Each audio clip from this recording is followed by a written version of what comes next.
Can you hear? Hello? Can you hear me now? Yes, I can hear you. I can hear you. Can you hear me? Yeah, I can hear you. I don't know what happened. I don't. Well, you know what? It's LA. It's just how it is. I'm sorry. It's okay. sorry. I could hear you when I called, but when you couldn't hear me at all. Sorry. Yeah, strange. It's okay. Yeah. So okay. And then, one more Power Rangers question, and that's, one of the things I'm always interested is, when you guys are doing the fight scenes, were you doing you had to do the voiceover stuff in post, right? Yes. How difficult was that? Hours and hours of work. No, it wasn't, because we actually had a really great ADR team. Sure. So I think, probably the first couple times you did it, you were a little, took a little getting used to. But once you got it, we would do hours and hours of that stuff. Wow. Anything you saw where we were outside, we probably had to replace. Sure. We probably had to voice it over. So there was hours and hours. So eventually we were pros. There were some great one-liners in there, always. I know. That's kind of the cool thing about ADR is that you can kind of go back and if something was funny, great. But if not, you can always make it funny. Sure. So you were allowed. You were allowed to ad-lib a little bit. You could suggest. They usually had a script there, and if you could come up with something better, they were down. Like, they were like, oh, yeah, go for it. Because they could always do 2 takes, and whatever they decided, they would stick with. But, yeah. Right. So I took a look at Devin's Ghost recently. Wow, okay. And cool. before I talked to you, so what attracted you to the horror genre? You know what? I always wanted to do a horror film, and when it came down to us doing a movie, me and my partners at the time, we were like, okay, we had a certain budget, and really, the horror movie was the one that fit the budget, and I kind of started talking to Johnny about it, and was like, hey, Johnny, I really want to do this film, and I want to mix martial arts in it, and I wrote it, and blah, blah, blah, and so he was like, okay, so he read it, he loved the script, and was like, can I direct? And I was like, and so we actually got Koichi, who was a Power Ranger director and also executive producer. He came on board.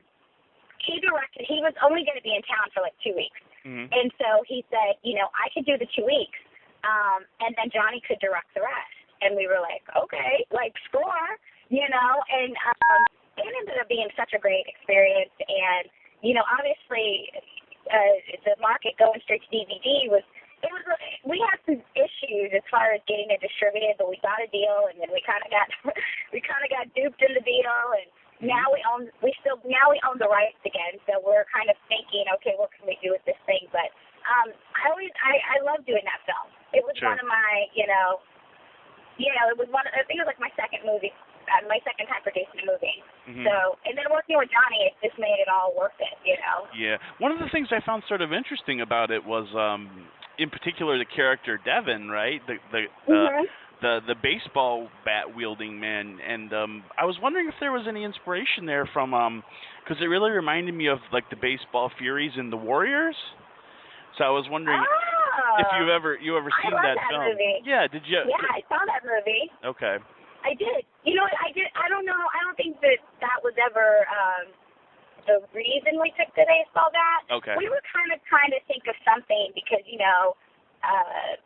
Jason has something, Freddy Krueger had something, and we thought, what could he have? Sure. And I think my partner kind of thought of the baseball bat. Okay. And then, but we thought, and we actually got Mark, one of the guys who used to do all the props on Power Rangers. He actually built those bats for us. Oh, cool. Nice. So it was all in the family. Nice. And then, so you're doing uncensored radio now too, right? How's that experience been? Yes. That experience is crazy. It's absolutely insane. We try to live up to the uncensored title. It's fun though because it's like, we get time to just talk about any and everything. Like, we really talk about it all. We'll talk about politics. We'll talk about pop culture. We'll talk about Power Rangers. We just talk about everything, and there's no rules, And Sure. Doing talk radio is very liberating. If you've never done it, I tell people to do it because it almost is like the way that we've set up our show is we want it to be an intimate conversation, but you get to listen to it. It's like if I were talking to my closest friends and you got to listen. Sure. You're the fly on the wall. So, and then we have people who call in, and we've got really loyal listeners, and it's great. In the past, The show's been on. We're going to be celebrating our 2-year anniversary, but really in the past year and a half, we've really been able to push the numbers, and we've got over 100,000 listeners. And we've had some amazing guests come on. Now Uncensored Radio is more of a brand. We've got our show, Guilty Pleasure, but we also have, Dick Petland has a show. He's the son of Roseanne Barr, and he does an amazing show on Saturdays. We've got, No Rules, Just Mics. We've got The Schmooze. We've got Lips on the Air. I mean, it's just like so many different. My mom has a show on Uncensored Radio. It's called Ask Mama. So it's like, if you can imagine asking my mom. I cringe every time the callers call in and they ask her about, a sex tip. I'm like, sure. Oh, yeah, but it's crazy. I have 2 more for you.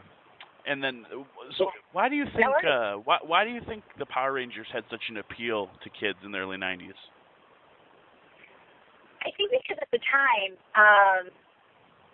if you think about superheroes, they've always been either adults, like Superman, Wonder Woman, or you had animated characters that were usually adults. Mm-hmm. I think it was just a great time, and if you think about it, there was someone for everyone. I mean, there were, each Ranger had a completely different thing that they brought to the table. Sure. And I just think mixing the martial arts, mixing the guys and girls next door, the good guys are the superheroes. It was just really cool, and I think it was just timing, but I also think it was just, it really gave kids something. It was almost like, you could imagine yourself being a Power Ranger because sure. you were either close to our age or you were, you were our age. So it was like, I could do that. Oh my God, Mm-hmm. So I think that's what it was. I think it really helped children envision themselves as being larger than life. Yeah. There's also particular, sort of latent mythology there too. It's sort of like a myth in many ways, the way the characters are portrayed. And then what can we promote for you? What's next for you? You know what? I am actually in the process of selling my sitcom. It's called Grow Up Already. Mm-hmm. You can go and like the Facebook page. It's Facebook /Grow Up Already. Mm-hmm.